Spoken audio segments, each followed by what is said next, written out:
Well, sorry we're so late today.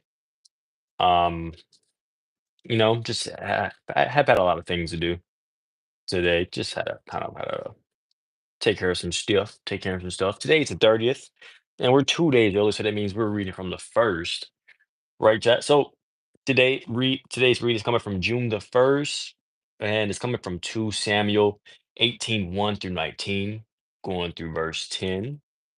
We're going to follow that up with John 21 through 31. Then Psalms 119, 153 through 176. And we're going to wrap up tonight's read with Proverbs 16, 14 through 15.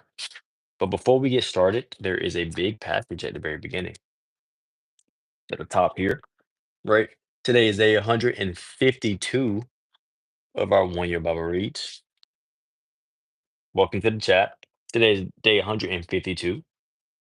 And let's get started with tonight's read. Without further ado, let's go. So summer is not the same for everyone. Most students are full of joy and excitement because they are no longer bound to the routines of schoolwork.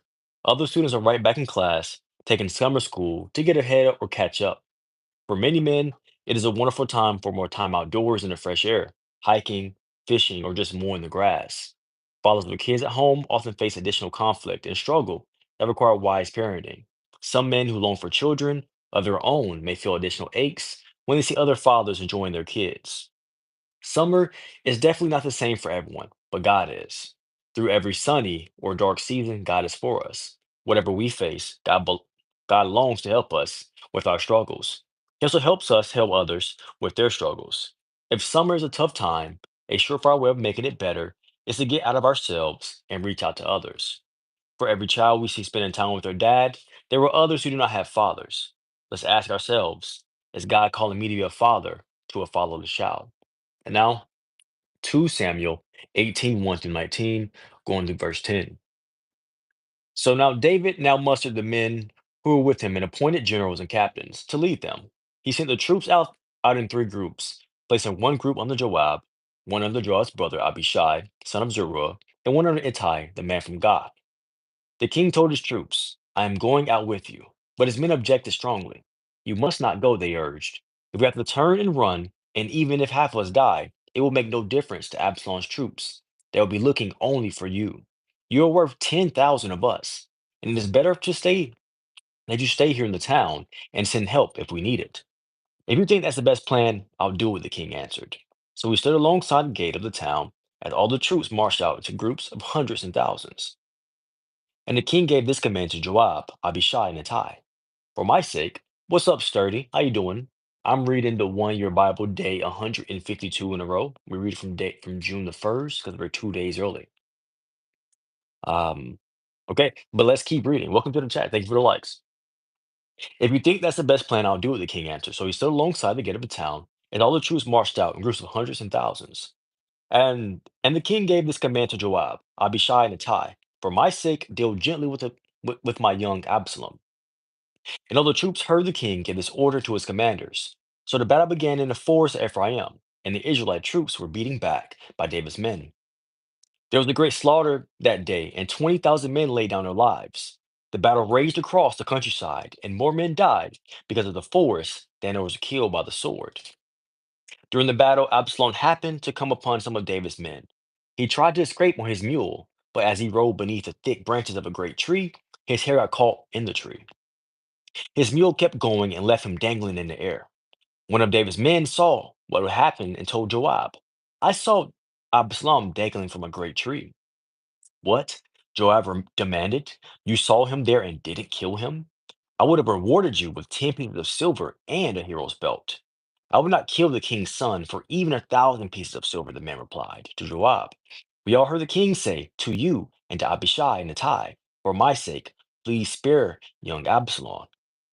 And if I had betrayed the king by killing his son, and the king would have certainly found out who did it, you yourself would be the first to abandon me. Enough of this nonsense, Joab said to them. He took 3 daggers and plunged them into Absalom's heart as he dangled, still alive in the great tree. 10 of Joab's young armor bearers then surrounded Absalom and killed him. Then Joab blew the ram's horn, and his men returned from chasing the army of Israel. They threw Absalom's body into the deep pit in the forest and piled a great heap of stones over it. and all Israel fled to their homes. During his during his lifetime, Absalom had built a monument to himself in the king's valley, where he said, "I have no son to carry on my name." Thanks for the likes. What's up, CB King? He named the monument after himself, and it is known as Absalom's monument to this day. Then Zadok, son of Ahimaaz, said, "Let me run to the king with the good news that the Lord has rescued him from his enemies." "No," Joab told him, "it wouldn't be good news to the king that his son is dead. You can be my messenger another time, but not today." Then Joab said to the men from Ethiopia, "Go tell the king what you have seen." The man bowed and ran off. But Ahimaaz continued to plead with Joab, "Whatever happens, please let me go too." "Why should you go now, my son?" Joab replied. "There will be no reward for your news." "Yes, but let me go anyway," he begged. Joab finally said, "All right, go ahead." So Ahimaaz took the less demanding route by the way of the plain and ran to Mahanaim ahead of the Ethiopian. While David was sitting between the inner and outer gates of the town, the watchman climbed to the roof of the gateway by the wall. As he looked, he saw a lone man running toward them. He shouted the news down to David, and the king replied, "If he is alone, he has news." As the messenger came closer, the watchman saw another man running toward them. He shouted down, "Here comes another one." The king replied, "He also will have news." "The first man runs like Ahimaaz, son of Zadok," the watchman said. "He is a good man and comes with good news," the king replied. Then Ahimaaz cried out to the king, "Everything is all right." He bowed before the king with his face to the ground and said, "Praise to the Lord your God, who has handed over the rebels who dare to stand against my lord the king." "What about young Absalom?" the king demanded. "Is he all right?" Ahimaaz replied, "When Joab told me to come here, there was a lot of commotion, but I didn't know what was happening. Wait here," the king told him. So Ahimaaz stepped aside. Then a man from Ethiopia arrived and said, "I have good news for my lord the king. Today the Lord has rescued you from all those who rebelled against you." "What about young Absalom?" the king demanded. "Is he all right?" And the Ethiopian replied, "May all of your enemies, my lord the king, both now and in the future, share the fate of that young man." The king was overcome with emotion. He went up to the room over the gateway and burst into tears. And as he went, he cried, "Oh, my son Absalom, my son Absalom. If only I had died instead of you. Oh, Absalom, my son, my son." Word soon reached Joab that the king was weeping and mourning for Absalom, as all the people heard the king's deep grief for his son. The joy of that day's victory was turned into deep sadness. They crept back into the town that day as though they were ashamed and had deserted in battle. The king covered his face with his hands and kept on crying, "Oh, my son Absalom! Oh, Absalom, my son, my son." Then Joab went to the king's room and said to him, "We saved your life today and the lives of your sons, your daughters, and your wives, and concubines. Did you act like this, making us feel ashamed of ourselves? You seem to love those who hate you and hate those who love you. You have made it clear today that your commanders and troops mean nothing to you. It mean it seems that if Absalom had lived and all of us had died, you would be pleased. Now go out there and congratulate your troops, for I swear by the Lord that if you don't go out, not a single one of them will remain here tonight. Then you'll be worse off than before." So the king went out and took his seat at the town gate. And as the news spread throughout the town that he was there, everyone went to him. Meanwhile, the Israelites who had supported Absalom fled to their homes. And throughout all the tribes of Israel, there was much discussion and argument going on. The people were saying, "The king rescued us from our enemies and saved us from the Philistines. But Absalom chased him out of the country. Now Absalom, whom we anointed to rule over us, is dead.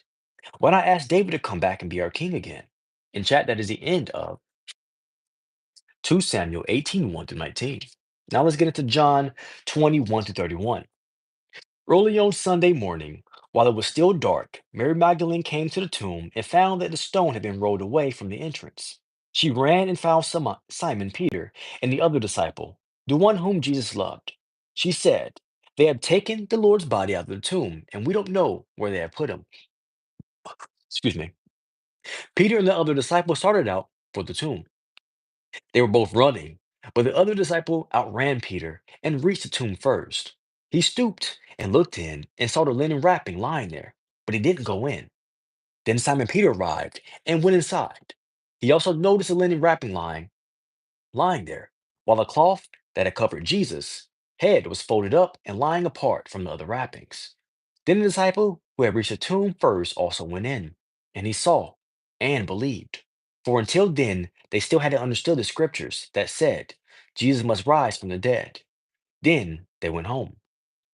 Mary was standing outside the tomb crying, and as she wept, she stooped and looked in. She saw two white robed angels, one sitting at the head and the other at the foot of the place where the body of Jesus had been lying. Dear woman, why are you crying? The angel asked her. Because they have taken away my Lord, she replied, and I don't know where they have put him. She turned to leave and saw someone standing there.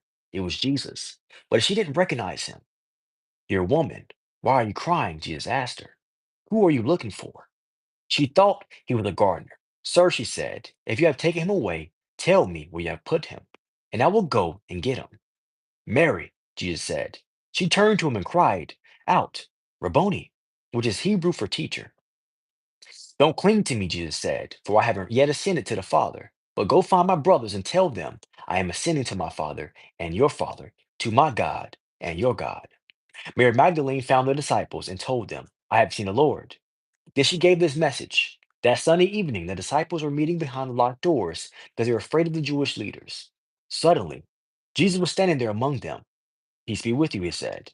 As he spoke, he showed them the wounds in his hands and his side. They were filled with joy when they saw the Lord. Again, he said, Peace be with you. As the Father has sent me, so I am sending you. Then he breathed on them and said, Receive the Holy Spirit. If you forgive anyone's sins, they are forgiven. If you do not forgive them, they are not forgiven.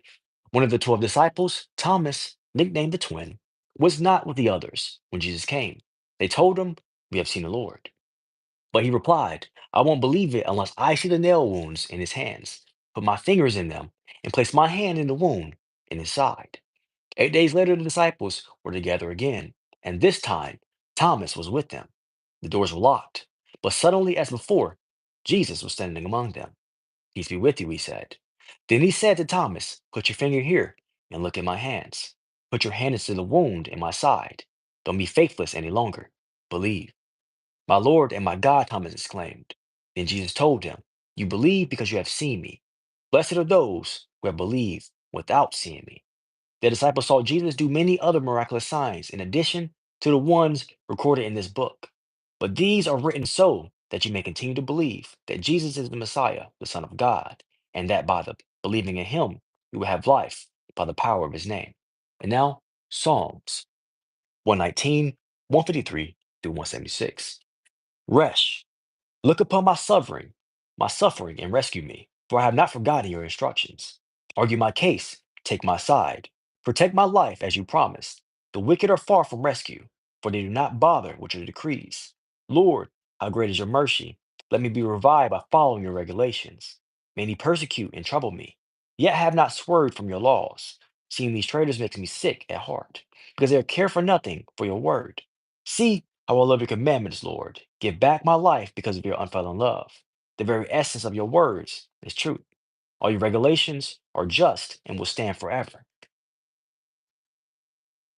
And now, Shin. Powerful people harass me without cause, but my heart trembles only at your word. I rejoice in your word, like one who discovered a great treasure. I hate and abhor all falsehood, but I love your instructions. I will praise you 7 times a day because all your regulations are just. Those who love your instructions have great peace and do not stumble. I long for your rescue, Lord, so I have obeyed your commands. I have obeyed your laws, for I love them very much. Yes, I obey your commandments and laws because you know everything I do. And now, talk. O Lord, listen to my cry. Give me the discerning mind you promised. Listen to my prayer and rescue me as you promised. Let praise flow from my lips, for you have taught me your decrees. Let my tongue sing about your word, for your commands are right.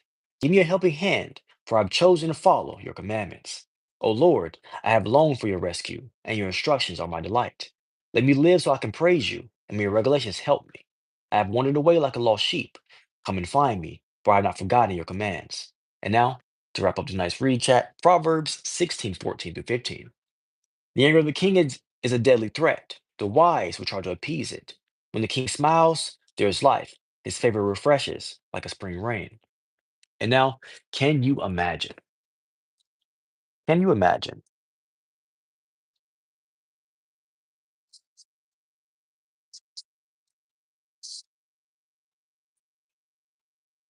Can you imagine? Seeing Jesus tortured and crucified has been horrific. It must have been almost impossible to have any hope. No, the leader was in a tomb, sealed by a giant stone and guarded by Roman soldiers. Did any of them recall what Jesus had explained to them? What he said about rising again? Did Mary Magdalene remember his words when she arrived on Sunday morning and found his tomb empty?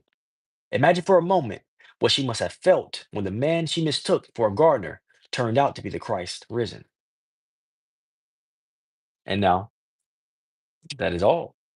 Now let's turn off this camera really quick, chat, and ask for clarity, wisdom, and discernment on today's word. And I'll be right back.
Okay, chat, we're back.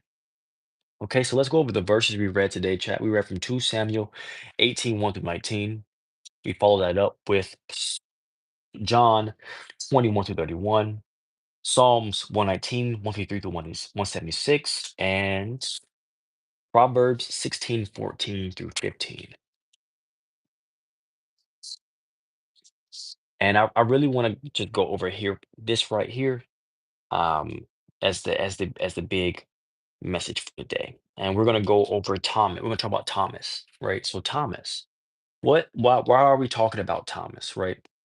Because when this is a big thing. This is a big thing here, right? So when Jesus came back, right, all the disciples came in to see him, right? And everybody was pretty much like uh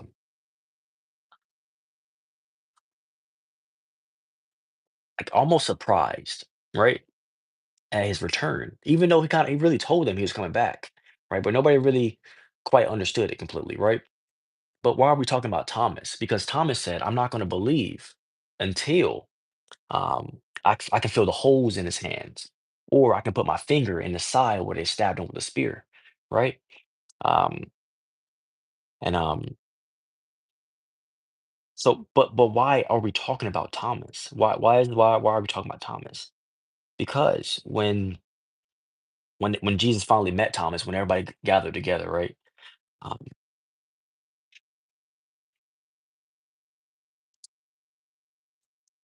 He said, "Don't be faithless any longer. Believe."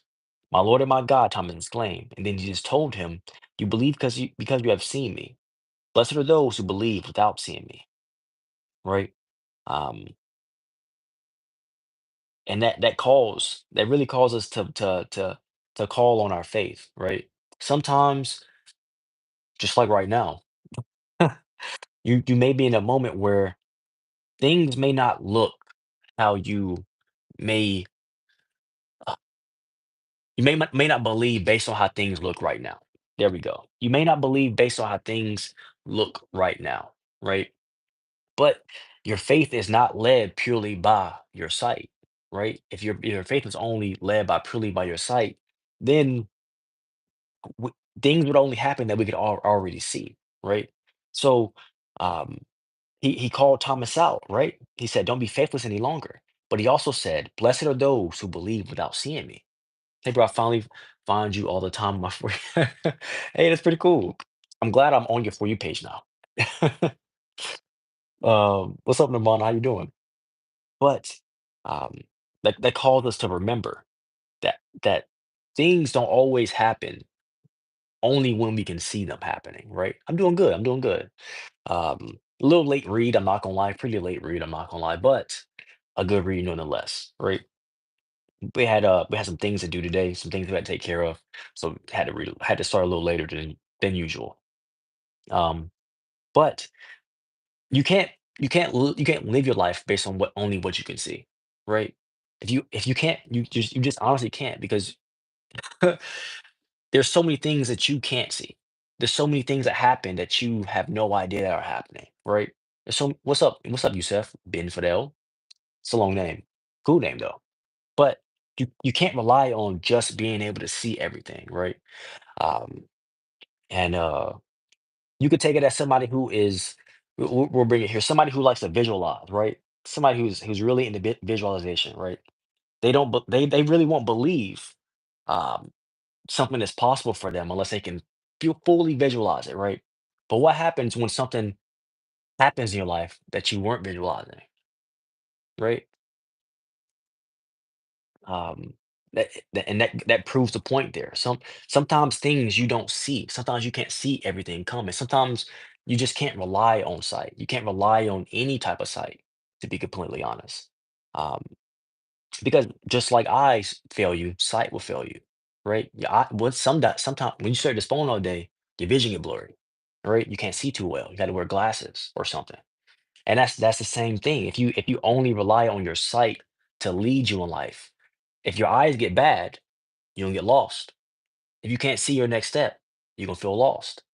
If you can't fully picture it, you can be lost. Sometimes you have to have faith without having sight. You have to believe that something is working out, regardless of what's happening in front of you, regardless of what you may see with your eyes. You got to know that things are still working in your favor, right? And that's what Jesus is calling us to do here in this statement. You have to believe even when you can't see, right? Thomas didn't believe that Jesus had come back until he felt the wounds. He had to physically see him, physically feel the wounds, had to put his hand in this hole in the side, right? But what if you can't do that? What if you can't physically touch something before it happens? What if you can't physically see something before it happens? Right? Then what? So it calls on our faith here. This is a calling on our faith. Blessed are those who believe without seeing me. Right? Sometimes you gotta believe without being able to see. Right? Sometimes you gotta trust that you're being led in the correct direction. Right? Sometimes you gotta trust God that you're being led in the right direction. Right? Because you can't see what's happening next. You can't see the outcome. You can't see the progress. Right? How many goals have you started in life to where you didn't know how it was going to work out, but you trusted God that God was going to start making things work out, right?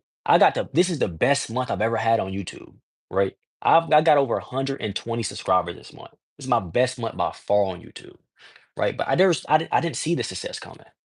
I just had to stick to it. I just had to keep doing it, right? And sometimes everybody don't show up. It's cool, bro. It happens, bro. Sometimes I stream sporadically, but I don't let that get me down because I have proof of my concept, right? I was led by faith, not by sight.